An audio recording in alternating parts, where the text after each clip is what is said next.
Bom, todo mundo sabe que todo ano a redação do Enem ela é uma problematização e a desse ano não ia ser diferente.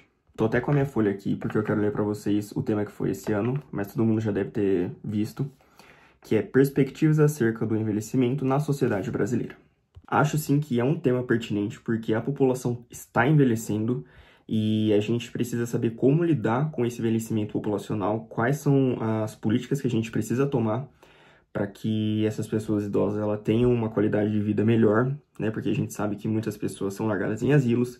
Enfim, esse tema foi só um gancho do que eu realmente quero falar nesse vídeo. Muito se falou, né, sobre as perspectivas do envelhecimento na sociedade brasileira.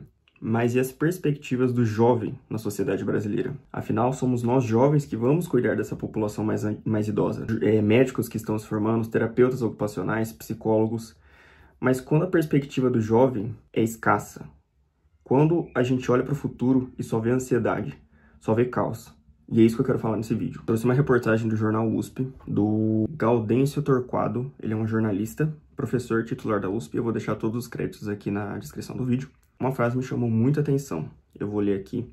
Somos a primeira geração hiperconectada, globalizada e paradoxalmente profundamente segura quanto o próprio futuro. E vem com a ideia do paradoxo, né? Se a gente é uma sociedade atualmente, né, que é hiperconectada, globalizada, por que a gente tem tanto medo do futuro? Era para trazer mais facilidades pra gente, né? Pra nossa geração nova. A gente tá vivendo agora uma coisa que outras gerações nunca viveram até agora. A gente tem acesso a tudo, a informações, oportunidades, histórias, carreira, tudo. Parece que quanto mais a gente sabe, mais a sensação a gente tem que a gente tá sempre atrasado, que a gente sempre tá ficando para trás, que a gente nunca consegue alcançar aquele ideal que a sociedade impôs hoje em dia. Somos escravos daquilo que nós mesmos criamos, que é um padrão ideal que ninguém consegue alcançar. Isso só ampliou o nosso espelho. E o que eu quero dizer quando eu falo de espelho? Antes você se comparava só com o seu bairro. Vamos lá, seu pai, ele morava no bairro, ele se comparava só com o seu bairro. Hoje você se compara com o mundo inteiro, 24 horas, e com o melhor que as pessoas podem postar nas suas redes sociais. Mesmo o seu cérebro sabendo que aquilo não é verdade. Uma coisa que eu vejo, porque é uma coisa que aconteceu recentemente comigo, não tão recente assim, mas quando a gente termina a escola, o ensino médio, e vem aquela sensação de, e agora? O que eu faço? Como partir daqui? A escola não te dá suporte nenhum quando ela termina.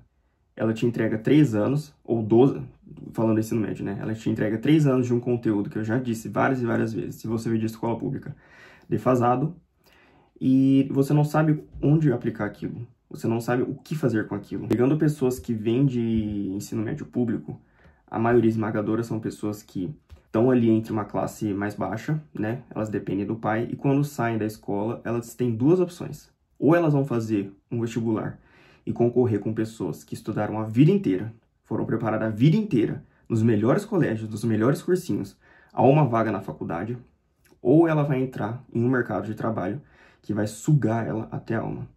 E esse é o segundo ponto que eu quero trazer para esse vídeo.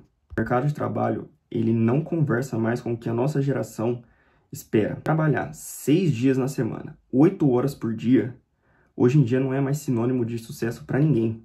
Talvez antigamente você ficar 20 anos dentro de uma empresa, né, que esse era o sinônimo de sucesso. Você entrar numa empresa, ficar 30 anos e você se tornar gerente geral. Hoje não é mais isso que a gente procura, não é mais isso que a nossa geração procura. A gente procura flexibilidade, a gente prioriza qualidade de vida, tempo, saúde, bem-estar. Então, como que é a cabeça do jovem que termina a escola e só se vê com esses dois caminhos? Ou você disputar um vestibular que é caótico, o que a gente viu, só traz ansiedade, que a gente viu negligência, fraude, vazamento de questões, prova desnivelada. Quais são as perspectivas que a gente tem quando termina a escola? Quais são as perspectivas desse jovem, né? Antes da gente falar das perspectivas do envelhecimento, a gente tem que primeiro também falar sobre as perspectivas do jovem na sociedade. É um movimento muito grande para terminar essa escala 6x1, porque nem a geração anterior à nossa aguenta mais. Quem dirá nós, que temos novos valores, que chegamos com novos valores, novas ideias.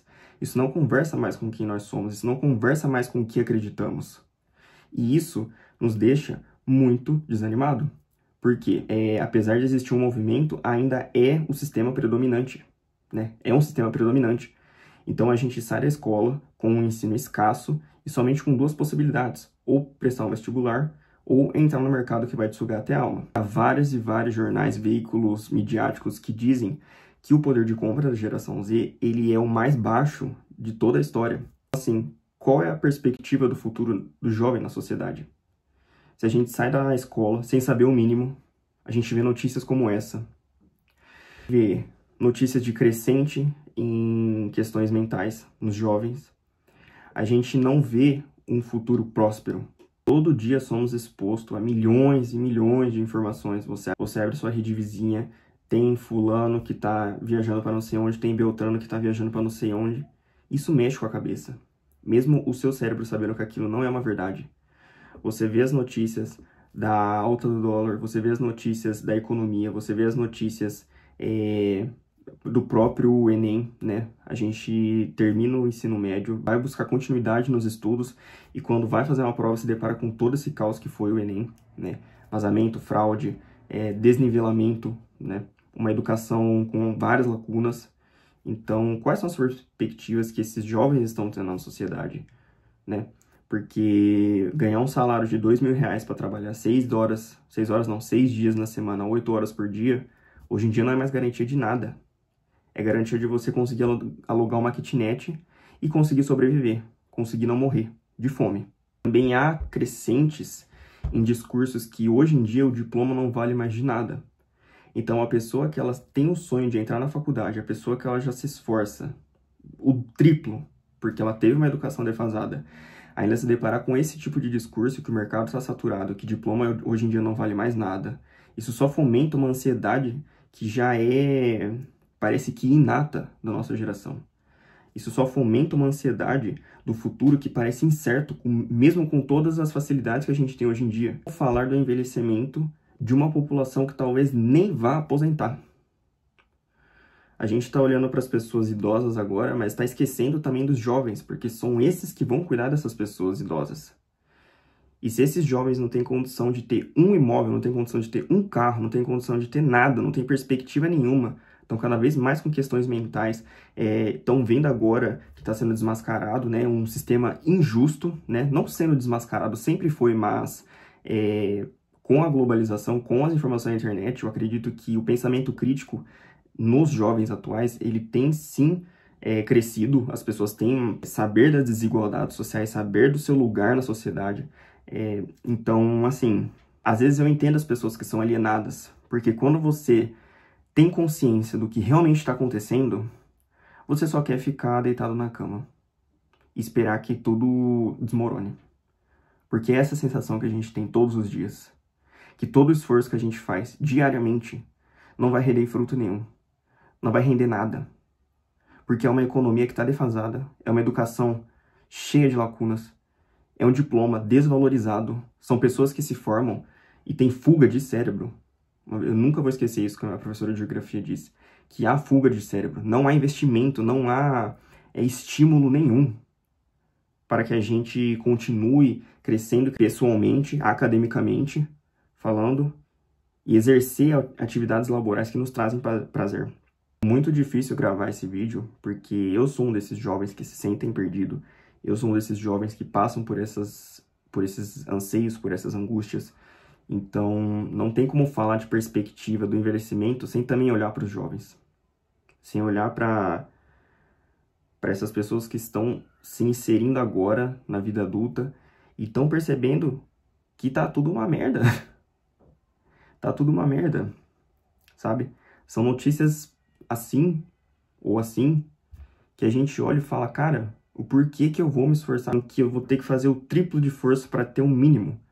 E a gente não tá pedindo tudo facilitado.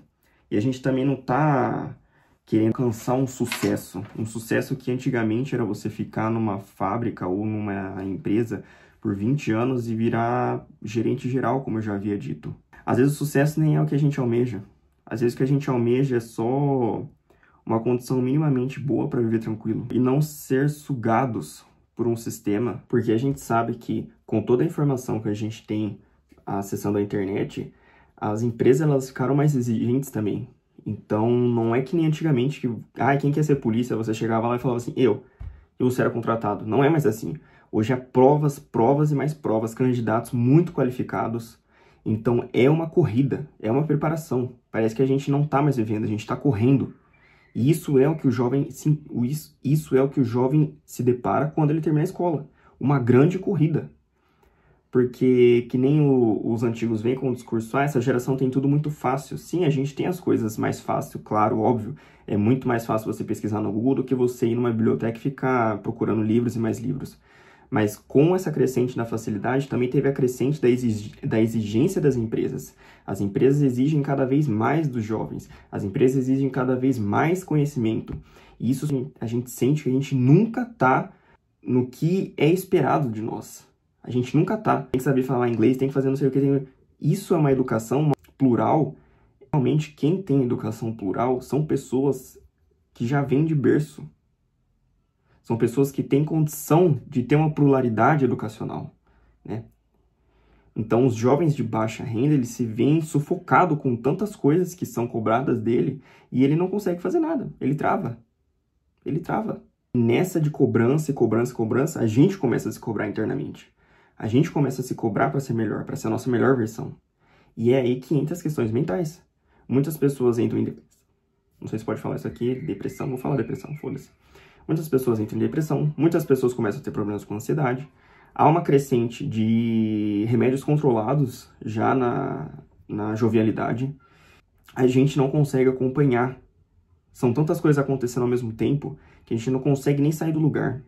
Então, quais são as perspectivas desses jovens? Qual é a perspectiva do futuro? Um futuro que parece tão incerto.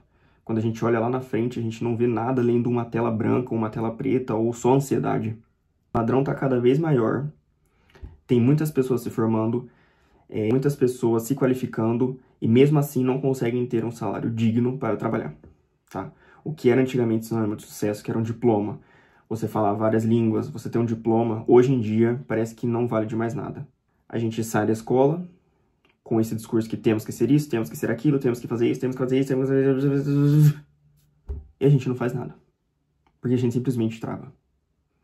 E quando a gente olha para o futuro, a gente só se desespera.